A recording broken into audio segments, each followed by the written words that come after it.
Hello friends, कैसे हैं आप सब। मैं स्वयं सिंह आज आपके यूट्यूब चैनल वीकेएस स्टडी पर आप सबका स्वागत करता हूं।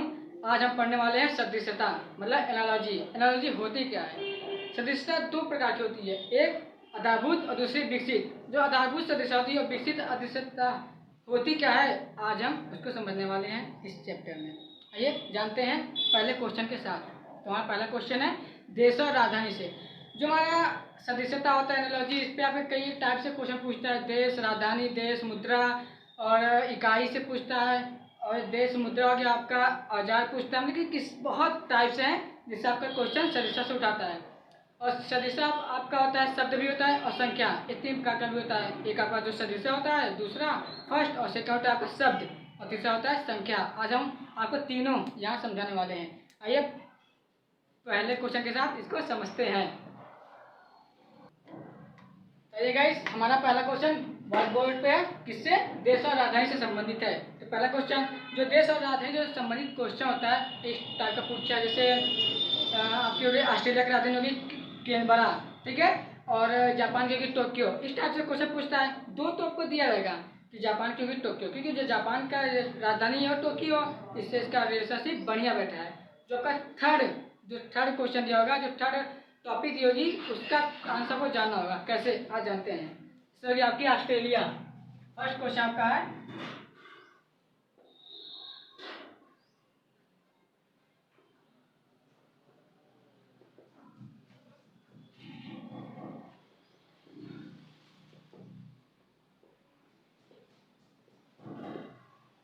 ये हो गया आपका फर्स्ट क्वेश्चन।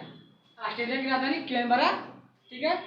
ऑस्ट्रेलिया की राजधानी होगी कैनबरा, तो जापान की राजधानी क्या होगी। अगर आपको राजधानी के बारे में पता होगा कि कौन से देश की राजधानी कौन सी है, तो आप आसानी से इस क्वेश्चन का आंसर दे पाएंगे, ठीक है।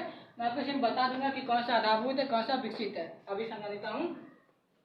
तो कैसे, ऑस्ट्रेलिया के संबंध कैनबरा से है। जो आपका आधारभूत होता है,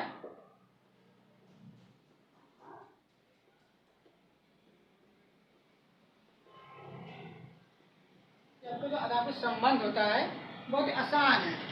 इसमें आपको 4 युग्म दिए होते हैं। 4 युग्म हो गया आपका 1,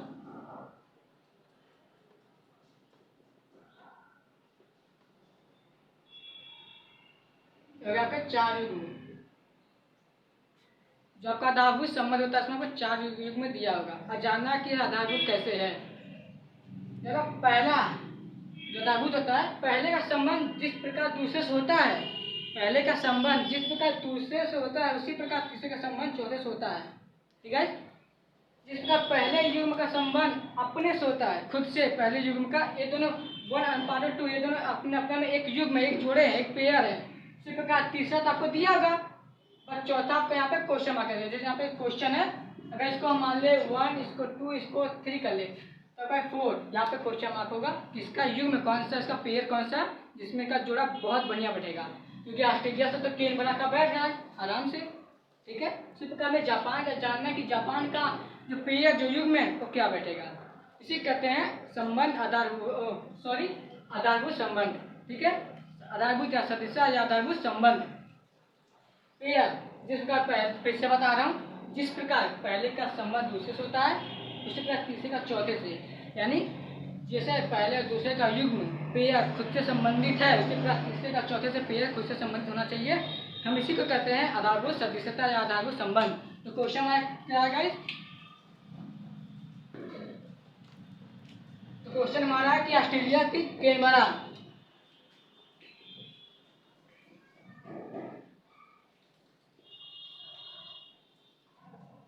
ऑस्ट्रेलिया जो रिलेशन हो कैनबरा से, क्योंकि कैनबरा तो ऑस्ट्रेलिया की राजधानी है। अब जानना में जापान की राजधानी कौन सी है और जापान का रिलेशन किससे है, ठीक है। तो यहाँ पर लिखा हुआ है ऑस्ट्रेलिया की जो राजधानी कैनबरा है, तो जापान की राजधानी होगी क्या। हाँ, यही में जानना है कि उसका पेयर कौन सा है। अगर हमें उसकी राजधानी पता चल गई तो उसका पेयर भी समझ में आ जाएगा दोनों, ठीक है।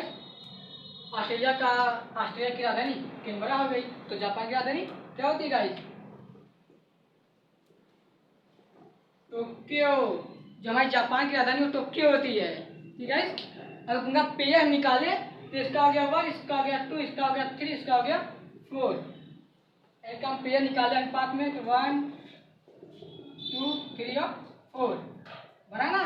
पहले का पेयर दूसरे से और तीसरे का पेयर चौथे से, एक ना एक में रिलेशन संबंध हुआ, मतलब ये कौन सा हुआ, यथाभूत संबंध आपका हो गया। आइए जानते हैं दूसरे क्वेश्चन पे।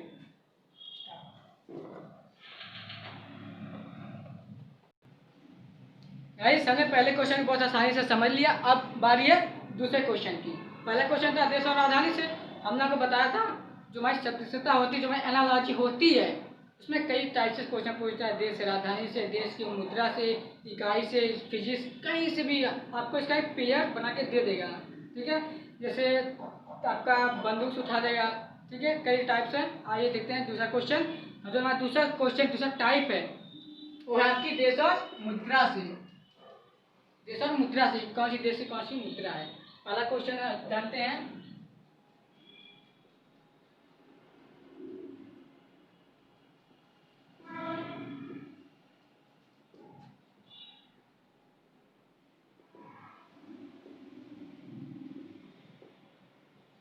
हमारा पहला क्वेश्चन किससे संबंधित है गाइस, देश और मुद्रा से। देश और मुद्रा से हमारा क्वेश्चन का टॉपिक है। क्वेश्चन कौन सा, a Japan an, Japan an. यहाँ सबको पता है कि जो हमारा क्वेश्चन है ये देश और मुद्रा से है कि कौन से देश में कौन सी मुद्रा चलती है, इससे संबंधित है। लेकिन गाइस जो क्वेश्चन होते हैं किसी प्रश्न या किसी एग्जाम पूछते हैं, आपको ये नहीं दिया होगा ये किससे संबंधित है, किस टॉपिक से लिया गया है। बस आपको क्वेश्चन दिया रहेगा, आपको खुद समझना है कि क्वेश्चन देश के मुद्रा से या देश की राजधानी से या किसी इकाई से लिया गया है। ठीक है गाइस, आइए देखते हैं क्वेश्चन को सॉल्व करते हैं। जापान की जो एन है, जो रुपया जो राशि है वो एन चलती है वहाँ पे एन। तो भारत की क्या होगी, भारत की मुद्रा होगी क्या, जापान की मुद्रा तो एन हो गई, तो भारत की मुद्रा क्या होगी। अगर सबको पता होगा तो आराम से लिखेंगे कि भारत की जो मुद्रा थी वो रुपया होती है, सबको पता है। तो यहाँ क्वेश्चन है, तो जानते जापान में गाइस एन चलता है, तो भारत में रुपया चलता है। सबको पता है कि जापान में एन चलता है और भारत में रुपया चलता है, इसमें दोनों का पेयर। हम इसे समझाते हैं एक ऐसे आधारभूत सदस्यता, आधारभूत एनालॉजी है कैसे, इसको भी समझता हूँ। अगर इनको नंबर ही कर ले 1 2 और 3 और 4 की वैल्यू जाननी है कि आखिर यहाँ पे क्वेश्चन आ जाएगा होगा क्या। पता चल गया कि जापान की एन हो गई, यानी ये फर्स्ट सेकेंड और थर्ड और फोर्थ की यहाँ वैल्यू पता चलेगी कि जो भारत की चलती क्या है, भारत में रुपया चलता है, इसकी वैल्यू पता चल गई। और जानना है कि आधारभूत संबंध, आधारभूत सदस्यता, आधारभूत एनालॉजी है कैसे।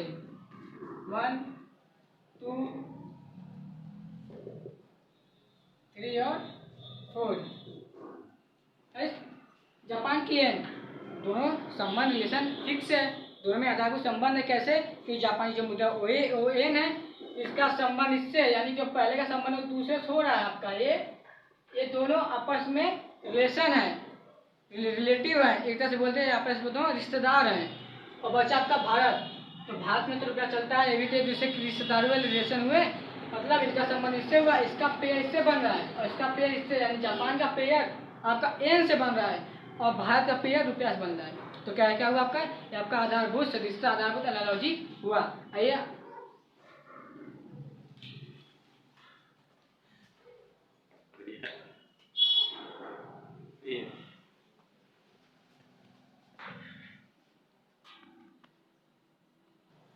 अगर हमने बड़ा आसानी से दूसरे क्वेश्चन को सॉल्व कर लिया। हमारा दूसरा क्वेश्चन था वो देश और मुद्रा पे था। अब बारी है यंत्र और मापक। हमने को बताया था कई टाइप से पूछता है क्वेश्चन, देश, राजधानी, देश, मुद्रा और यंत्र और मापक, कौन से यंत्र की कौन सी इकाई है, किससे उसको मापते हैं। आइए इस क्वेश्चन को जानते हैं।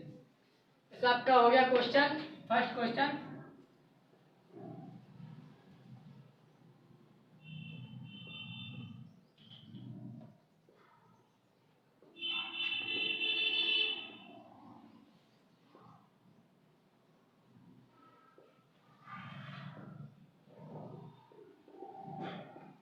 ये आपका क्वेश्चन है। क्वेश्चन क्या कह रहा है गाइस, समय को सेकंड में मापा जाता है। सबको पता है कि जो समय की, जो टाइम की इकाई है वो आपकी सेकंड होती है। तो आवृत्ति की इकाई कौन सी होगी। आप फिजिक्स तो सब पढ़ते हैं तब तक सबको पता होगी कि जो पृथ्वी की इकाई वो क्या होती है। आपको बताता हूँ। इसके साथ साथ मैं आपको भी बता दूंगा कि आधारभूत रिलेशन, आधारभूत संबंध, आधारभूत एनालॉजी है कैसे रखते हैं। समय का जो इकाई है वो सेकंड होता है और आवृत्ति की इकाई क्या होती है गाइस? आवृत्ति को हम हर्ट्ज से नापते हैं। किसमें? हर्ट्ज। होता क्या है या फिर इसको आप हर्ट्ज कहिए या हर्ट्ज कहिए, हर्ट्ज या हर्ट्ज दोनों आपका सेम ही है, ठीक है। इसको हम हर्ट्ज मापते हैं। अब इसकी जानते हैं कैसे? आधारभूत सदृशता है। इससे आपका हो गया समय। समय की इकाई आपकी हो गई सेकेंड। समय की आपकी इकाई हो गई सेकेंड। बच्चों को पता है कि समय को हम सेकेंड में मापते हैं। आ जाती है आवृत्ति। आवृत्ति का हर्ट्ज या हर्ट्ज में इसको नापते हैं। अब ये कैसे? आधारभूत सदृशता एनालॉजी है कैसे? इसके भी अगर नंबरिंग कर ले, अगर गाइस क्वेश्चन में अगर पूछ दे कि ये किस टाइप से है, इसका आंसर क्या है, ठीक है। और दूसरा ये भी आप पूछ ले कि ये कौन सी सदृशता है, विकसित या आधारभूत, अभी आप जान सकते हैं नंबरिंग करके 1 2 3 और 4। यहाँ 4 की हमें वैल्यू जानी होती है। हमने तो पहले से आपको बता दिया कि जो आवृत्ति की जो इकाई है वो आपकी हर्ट्ज होती है। तो अब पेड़ निकाल ले हम, तो इसका जो रिलेशन है समय से है, समय का रिलेशन सेकंड से है, इनका पेड़ तो बन रहा है। और आवृत्ति का जो संबंध जो रिलेटिव हर्ट्ज है ना, समय सेकंड का रिश्तेदार हुआ और आपका आवृत्ति है वो हर्ट्ज का रिश्तेदार हुआ। मतलब कौन सा है? आधारभूत सदृशता होती है। गाइस अब हम जानते हैं इसके बाद नंबर यानी संख्या सदृशता कहते हैं किसे हैं, अब जानते हैं। गाइस हमने शब्द समूह यानी शब्द सदृशता यानी शब्द एनालॉजी को पढ़ लिया। अब बारी आती है संख्या सदृशता, संख्या समूह या संबंध कहते हैं किसे हैं। टॉपिक क्या है?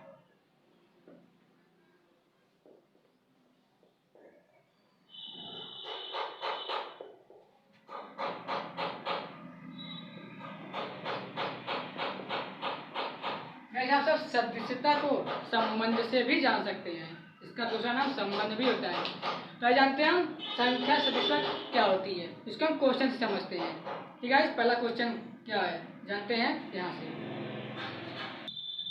ये हमारा पहला क्वेश्चन, संख्या सदृशता से पहला क्वेश्चन। ये क्वेश्चन बहुत बार पूछता है हर एग्जाम में, खास करके तो आपके यूपी टेट बाकी जितने हुए यूपीपी सब में क्वेश्चन ज़्यादा उठाता है क्या है? 15:32 और 7:32 और क्वेश्चन मार्क। हमके यहाँ पे इसकी वैल्यू को फाइंड आउट करना है। जो क्वेश्चन मार्क है हमें इसकी वैल्यू को फाइंड आउट करना है।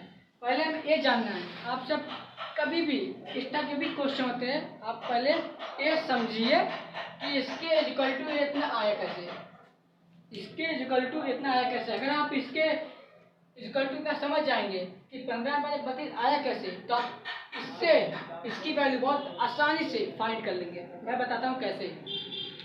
15/32 ये 32 आया कैसे गाइस? अगर आप 15 में 2 से गुणा करके इसमें 2 जोड़ दे, क्या 32 आएगा गाइस? 15 में 2 से मल्टीपल करके उसमें 2 ऐड कर दीजिए, 32 आएगा? आइए नहीं, 15 तो नहीं 30। 15 में 2 आप किए, इसका मल्टीपल 30 आया। इतने equal to 15 into 2 equal to 30 होता है। 15 इंटू 2 इक्वल टू 30 होता है। ऐसे 30 और 2 हम 2 ऐड कर दें, इसी 30 में 2 जोड़ दें तो भाई 32 आ गया। यानी कि 15/32 आया कैसे? 15 में 2 से मल्टीपल करके प्लस ऐड कर दिए तो 32 आ गया। अब हमें जानना है कि 32 बराबर होगा क्या। इसी फॉर्मूले पे इसको भी सॉल्व करते हैं कैसे। 32 को में क्वेश्चन मार्क दिया, इसकी वैल्यू को हमें फाइंड आउट करना है। हमने क्या किया? 15 में 2 से गुणा किया और 2 से जोड़ दिया, आंसर 32 आ गया। अब उसी स्टेप बाय स्टेप उसी फॉर्मूले पे इसकी वैल्यू को भी हम फाइंड आउट करेंगे। अगर हम 32 में 2 से गुणा करके प्लस 2 कर दें, कितना आएगा? 32 दूना 64। आपका जो 32 दूना होता है आपका 64 होता है, 64 64 में अगर 2 हम जोड़ दें तो 66 होता है ना। 32 में 2 से मल्टीपल करें तो 64 होगा, और 64 में 2 से ऐड कर दें तो 66, यानी जब भी यहाँ पे जो आंसर है आपका आएगा 66 होगा आंसर। ठीक है, आते हैं दूसरे क्वेश्चन पे।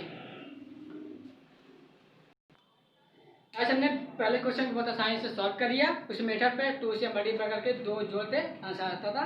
अब बारी है तीसरी क्वेश्चन।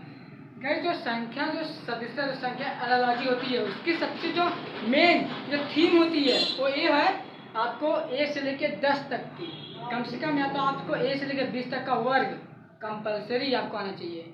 उनका 1 से लेकर 20 तक का स्क्वायर आपको जरूर आना चाहिए, और कंपल्सरी ए 1 से लेकर 10 तक का आपको क्यूब बहुत ज़रूरी है, तभी आप इस क्वेश्चन को बहुत आसानी से सॉल्व कर सकते हैं। अगर आपको उन सबका स्क्वायर और क्यूब नहीं मालूम होगा, आपको बहुत प्रॉब्लम करेगी इस टारगेट क्वेश्चन को सॉल्व करने में। अगर आपको पता नहीं होगा, आप बैठ कर उसको मल्टीपल करेंगे, फिर मल्टीपल करेंगे, यहाँ से लेकर आप यहाँ तक भागो, आप टाइम वेस्ट करेंगे। ठीक है, मैं भी टाइम वेस्ट नहीं करना चाहता, आपको सीधे टॉपिक पे आता हूँ। क्वेश्चन क्या है, 8/64 और 7/11, और इसके बाद क्वेश्चन मार्क 11 क्वेश्चन मार्क। 8 बराबर 64 आया कैसे, हमें ये फाइंड आउट करना है। अगर ये फाइंड आउट हो गया तो हम आसानी से इसकी वैल्यू को फाइंड आउट कर लेंगे। ठीक है, कैसे, अभी मैंने बताया आप सबको कि आपको 1 से लेकर 20 तक के स्क्वायर आना चाहिए और 1 से लेकर 10 तक के क्यूब। कैसे, 8 का गाइस अगर इसका हम स्क्वायर कर दे तो 64 होगा। 8 का स्क्वायर करते 64 होता है। ठीक है, बहुत ही एक क्वेश्चन है, बहुत आसान है। 8 का स्क्वायर करते 64 हो गया। अब आता है 11, अगर 11 का आप स्क्वायर करें तो 121 होता है। ये आपका आंसर बहुत सिंपल है, बोला ना आपसे मैं। अगर आप पहले स्टेप को समझ गए, पहले स्टेप मतलब ए, अगर जो मेन जड़ है वो 8 और 64 है, अगर आप इसको समझ गए कि इतने इक्वल टू इतना आया कैसे, इतने बराबर इतना आया कैसे, अगर आप ये जान गए इतने बराबर इतना आया कैसे, तो बड़े आसानी से आप जो थर्ड वैल्यू है, थर्ड वैल्यू की फोर्थ वैल्यू को फाइंड आउट कर लेंगे। आते हैं गाइस तीसरे क्वेश्चन पे।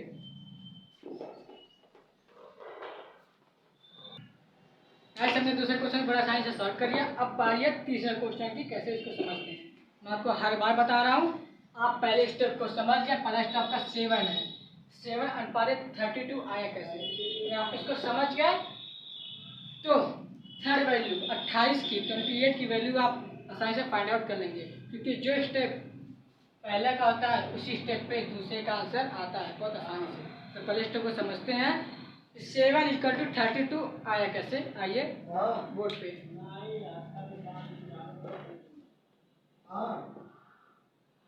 32 आया कैसे, आसानी से, अगर हम गाइस 7 में 4 से मल्टीपल कर दें, 4 से मल्टीपल कर दें और इसी में 4 ऐड कर दें, 7 4 जा 28 और 28 में प्लस 4 कर दे तो 32 होगा गाइस, या नहीं होगा, बहुत आसानी से होगा। 7 में 4 से मल्टीपल और सी जितना आएगा, यानी मल्टीपल करने पर 28 आएगा, 21 में प्लस ऐड कर दे, आप आ गया 32, यानी ये करें। 7 = 32 आया कैसे, 7 में 4 से थोड़ा किया हमने, मल्टीपल किया, और मल्टीपल आने के बाद जितना आया 23 या जितना भी आता है आपका, उसमें 4 से हमने जोड़ दिया, 28 में 4 से ऐड कर दिया, आपका आ गया 32, यानी कि 7/33 आया कैसे, ये आ गया। अब आते हैं 28 = होगा क्या, इसकी वैल्यू होगी क्या, ये जानते हैं कैसे। जो स्टेप इस पे वो स्टेप इस पे फॉलो करेंगे। 28 बराबर क्वेश्चन मार्क आपका दिया, हमें इसकी वैल्यू को फाइंड आउट करना है। आगे आपका अगर हम 28 में 4 से मल्टीपल कर दें, उसमें 4 ऐड कर दें, ठीक है, तो 28 और 4 का मल्टीपल करेंगे तो आपका आता है 112, इतने इक्वल टू आपका 112 आता है, और इसे हम 4 ऐड कर दें, आपका आ गया 116, ये आ गया आपका आंसर 116, यानी आपका 28 अनुपात उसकी वैल्यू आएगी, होगा 116। समझ आया सबको गाइस, आज के लिए बस इतना ही, बाकी कल वीडियो लेकर आएंगे गाइस। जहाँ भी आपको समझ में दिक्कत हुई हो या कोई क्वेश्चन आप कमेंट में जरूर बताइएगा। मिलते हैं अगले वीडियो के साथ, तो ये जय हिंद। और चैनल को गाइस भूलिएगा मत, चैनल को आप सब्सक्राइब जरूर कीजिएगा, लाइक शेयर सब्सक्राइब तीनों पक्का कीजिएगा। अभी सबने स्टार्ट किया, बच्चे हैं, फिर भी गाइस आप सबका सपोर्ट चाहिए प्लीज़। तब के लिए जय हिंद।